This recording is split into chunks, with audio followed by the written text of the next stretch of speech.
Hello and welcome to Car Retrospective. Of course, you've probably heard of Bugatti, but probably not because of the Chiron or the EB110. Today I take a look back at a car that wowed the world upon release, the Bugatti Veyron. Let's have a look. So what is the Bugatti Veyron? Well, its origins date all the way back to 2001, when the decision was made by Bugatti to make a brand new supercar. The first roadworthy prototype was unveiled in August of 2003. This prototype was mostly the same to the final version, bar a few minor details. The final concept was designed in Germany by Joseph Caban with the help of Volkswagen. The car was built, however, in Molsheim, France.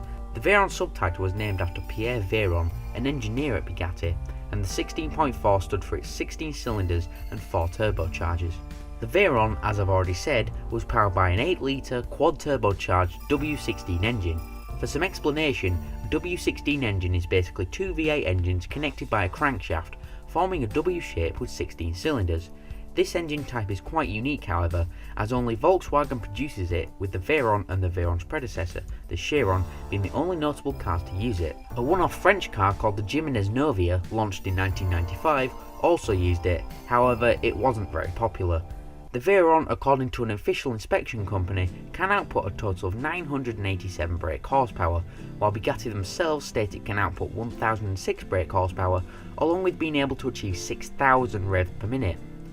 At release in 2005, German inspection officials concluded that, upon testing at the Aerolesien circuit in northern Germany on the 19th of April, that the original Veyron 16.4 could reach a total of 253.81 miles per hour, or 408.47 kilometers per hour, as well as being able to go from 0 to 60 miles per hour in around 2.5 seconds. Upon driving the beast, Top Gear's James May was able to reach 252 miles per hour, almost breaking the top speed. He also reflected that, at top speed, the Veyron sucked in 45,000 litres of air per minute, which is the equivalent of what a human breathes in 4 days. In fact, just to be able to achieve the absolute top speed of the Veyron, the driver has to manually flick a switch, which will ask the driver whether they and the car are ready to attempt a top speed. Only when these things are checked can you go in excess of 213 miles per hour. But the cost is something else. Since you won't be able to walk into your local Bugatti dealer and purchase a car, buyers had to go online and place an order. Since mere hundreds of the car were produced each year, you could have to pay a deposit of upwards of $350,000, and the shipment alone could cost around $40,000. However, for a base model of the Veyron, you'd be set back around $1.7 million, and the payments don't even finish when you have the car. An oil change, which requires the engine to be dismantled, costs $20,000 a time, and for a set of 4 new tyres, you'd have to pay between $30,000 and $40,000. There are other costs too, such as maintaining the leather inside, but I'd be here all day going through them all. It was fair to say that the Veyron was quite popular. So popular in fact that Bugatti decided to update and refine certain aspects of the car, and so became the Veyron Grand Sport, released in 2009, however it wasn't too dissimilar from its predecessor. However, a faster, more powerful Veyron was released in 2010, known as the Veyron Supersport.